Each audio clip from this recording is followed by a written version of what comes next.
I wished I had somebody that that spoke to me about it.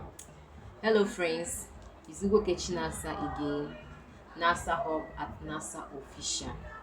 Thank you for subscribing, commenting, liking on my content. I really appreciate. So today we are going to be touching on something I feel like we don't speak about enough. Things like we don't talk about enough in marriage and relationship. So during my dating days, I felt I went into that phase as an open book, as a blank book. Some of the things I experienced are some of the things I wish that I have read about. I read about some, but it was on a surface level. I wished I had somebody that that spoke to me about it. So I'm here to share some of them with you. And then again, when people are in love, like they feel like the butterflies in their tummy is the only thing that matters. Like the world should take a back seat. But at the long run, this thing come back to bite us.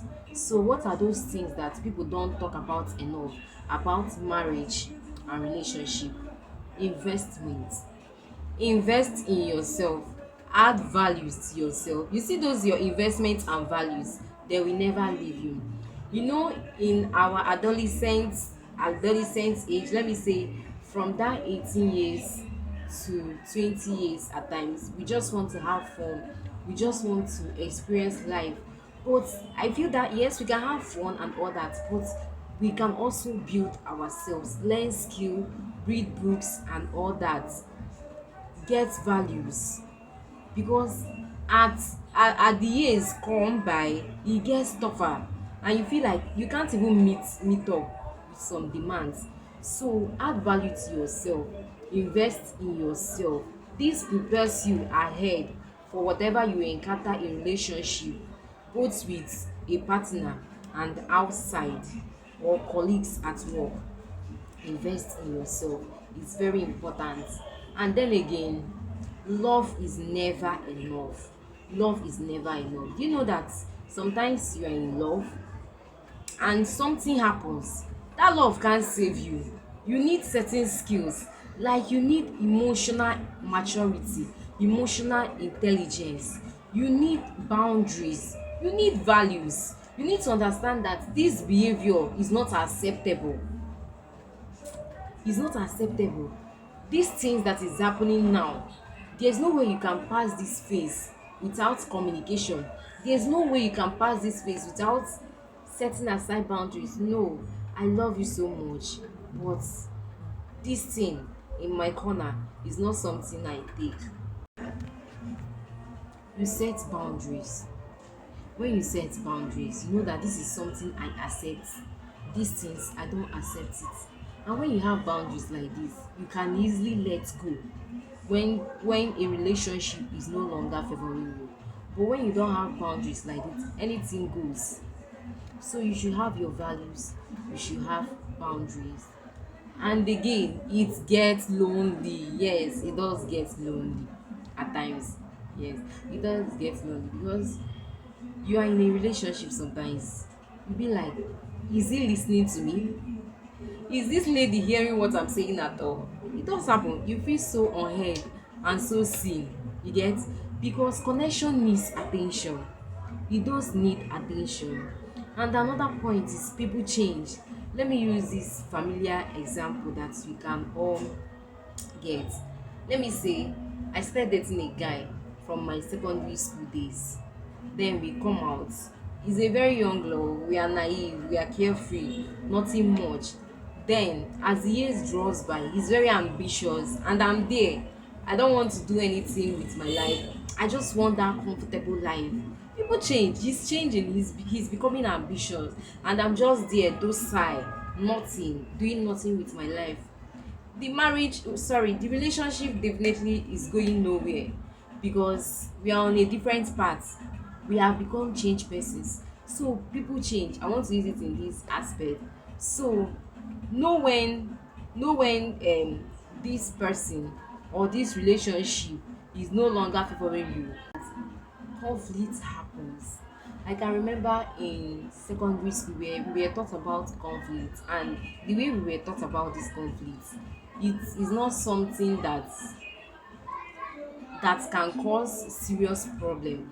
Is like the minor aspect. Then after the conflict in my study, then in secondary school, we had another topic, crisis. That is like the bigger aspect. So conflict occurs in relationship, and is not the problem.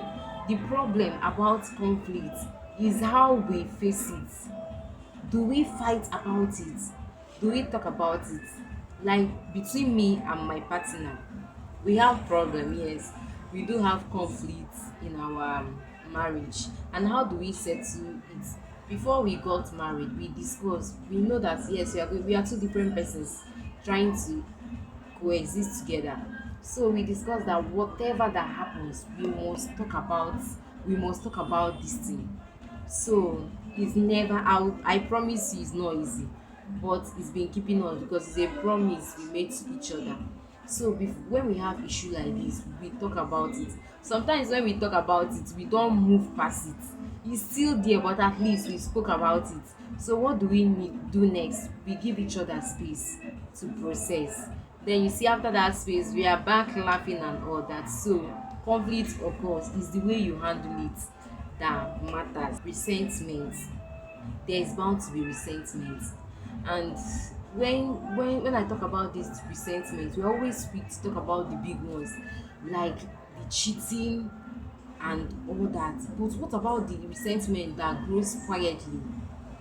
When you feel you are not being heard or you are not being seen, instead of discussing this with a partner, you choose to just be there. Like you choose, like, I can handle it on myself. Shebi he doesn't notice, abi she doesn't notice that I'm feeling this way.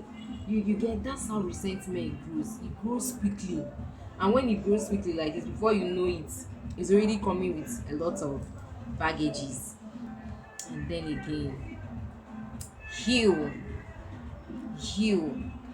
Don't carry your baggages.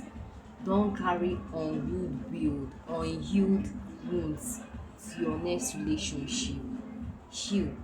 Do you know that me, during before I got married, my trust was bruised a lot. And then I noticed that there are things I do with my partner that is from my past trauma. Like I have this doubt whenever he tells me some things. I tend to doubt him. And what has been helping me to overcome that is that I don't fight it, you get. I say this in my mind, and with time the thing unravels itself, and he's innocent, and it's just me from my past trauma.